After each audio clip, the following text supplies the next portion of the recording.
In this slide number 1, we introduce the recruitment notification for local bank officers by Indian Overseas Bank for the year 2025-26. This presentation will guide you through the key details of the recruitment process. In this slide number 2, we will talk about the overall notification overview. Indian Overseas Bank is inviting applications for the post of local bank officers under the JMGSI scale. There are a total of 400 vacancies, and candidates can only apply online through the bank's official website. The posting will be in the state chosen during application, and no interstate postings are allowed. In this slide number 3, we will talk about the distribution of vacancies. Out of the total 400 positions, Tamil Nadu has the highest with 260 vacancies, followed by Maharashtra, Gujarat, West Bengal, Punjab, and Orissa. These vacancies also include reservations for SC, ST, OBC, EWS, and persons with benchmark disabilities.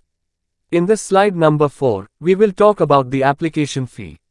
Candidates belonging to SC, ST, and PWBD categories have to pay an intimation charge of 175 rupees. Candidates from General, EWS, and OBC categories must pay 850 rupees. All payments must be made online using credit or debit cards, internet banking, or UPI. In this slide number 5, we will talk about the important dates.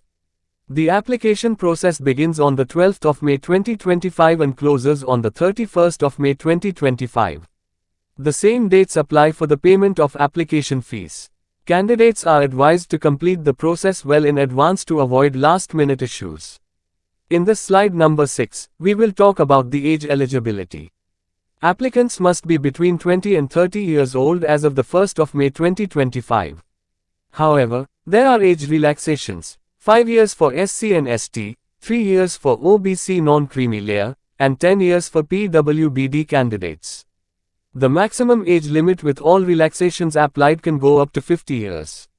In this slide number 7, we will talk about the educational qualification.